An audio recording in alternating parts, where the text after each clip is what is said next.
चलिए आज की क्लास शुरू करते हैं और देखते हैं कि हमारा पहला क्वेश्चन क्या है। पहला क्वेश्चन है, लोकतंत्र की स्थापना हेतु आंदोलन में 7 पार्टी अलायंस यानी सप्तदलीय गठबंधन का संबंध किस दक्षिण एशियाई देश से है? इसका सही जवाब है ऑप्शन सी यानी नेपाल से है। अगला क्वेश्चन है, दबाव समूह के संदर्भ में निम्नलिखित कथनों में से कौन सा सही है? पहला कथन है, बतौर संगठन सरकार की नीतियों को प्रभावित करने की कोशिश करते हैं। दूसरा कथन है, राजनीतिक पार्टियों के समान इनका लक्ष्य सत्ता पर डायरेक्ट कंट्रोल करना और उसमें हिस्सेदारी करने का होता है। इसका सही जवाब है ऑप्शन ए यानी इसका पहला कथन सही है, जो कि है कि बतौर संगठन सरकार की नीतियों को प्रभावित करने की कोशिश करते हैं। अगला सवाल है, राजनीतिक दलों के विषय में निम्नलिखित में से कौन सा कथन सही नहीं है? यहाँ पर पहला कथन है, राजनीतिक दल चुनाव में भाग लेते हैं। दूसरा है, ये जनमत निर्माण में महत्वपूर्ण भूमिका निभाते हैं। तीसरा है, ये सरकार की नीतियों एवं कार्यक्रमों को जनता के समक्ष रखते हैं। और चौथा है, ये केवल अपने सदस्य के हित में कार्य करते हैं। तो गलत कथन पूछ रहे हैं, तो इसका सही जवाब ऑप्शन डी कि ये केवल अपने सदस्य के हित में कार्य करते हैं। अगला सवाल है, भारत में राजनीतिक दलों के संदर्भ में विचार कीजिए और बताइए कि उपयुक्त दलों में से कौन से राष्ट्रीय दल के रूप में मान्यता प्राप्त है। तो इसका सही जवाब है ऑप्शन है यानी तीसरा जो पार्टी है ये राष्ट्रीय दल के रूप में मान्यता प्राप्त है, जो कि है बहुजन समाज पार्टी। भारत में वर्तमान में 6 राष्ट्रीय दल है, जो कि है बहुजन समाज पार्टी, दूसरा भारतीय कम्युनिस्ट पार्टी मार्क्सवादी, उसके बाद है भारतीय जनता पार्टी, उसके बाद है भारतीय राष्ट्रीय कांग्रेस, उसके बाद नेशनल पीपल्स पार्टी और आम आदमी पार्टी। ये 6 पार्टी भारत में अभी वर्तमान रूप में राष्ट्रीय दल के रूप में मान्यता प्राप्त है। अगला सवाल है, राजनीतिक दलों के स्तर पर सुधार के लिए निम्नलिखित में से कौन से प्रावधान नहीं किए गए हैं? तो इसका सही जवाब है ऑप्शन बी यानी तीसरा और चौथा। तीसरा है, सरकार दलों को चुनाव लड़ने के लिए धन देगी।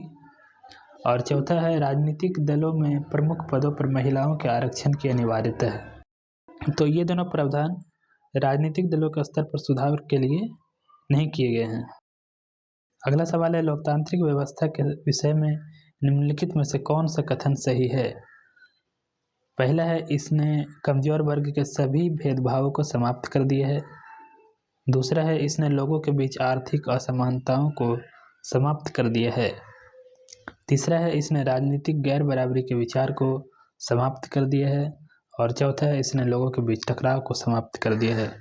तो इसका सही जवाब है ऑप्शन सी यानी इसने राजनीतिक गैर बराबरी के विचार को समाप्त कर दिया है। अगला सवाल है, लोकतंत्र के मूल्यांकन के अनुसार निम्नलिखित में से कौन सा विकल्प सही नहीं है? तो इसका सही जवाब है ऑप्शन डी यानी बहुसंख्यकों का शासन। लोकतंत्र में बहुमत के शासन को स्वीकार किया जाता है, किंतु बहुमत को सदैव अल्पमत का ध्यान रखना पड़ता है।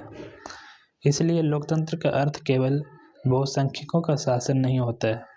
लोकतंत्र तभी लोकतंत्र रहता है जब प्रत्येक नागरिक को किसी न किसी अवसर पर बहुमत का हिस्सा बनने का मौका मिलता है। अगला सवाल है, स्वतंत्रता का अर्थ क्या है? इसका सही जवाब है ऑप्शन सी यानी दोनों, यानी जैसे पहला प्रतिबंधों का अभाव होना और तीसरा है ऐसी स्थितियों का होना जिनसे लोग अपनी प्रतिभा का विकास कर सके। तो ये दोनों जो है स्वतंत्रता का अर्थ है। अगला सवाल है, उदारवाद के संबंध में निम्नलिखित कथनों पर विचार कीजिए। पहला कथन है, उदारवादी व्यक्तिगत स्वतंत्रता को समानता जैसे अन्य मूल्यों से अधिक वरीयता देते हैं। दूसरा है, उदारवादी कल्याणकारी राज्य की भूमिका को स्वीकार करते हैं।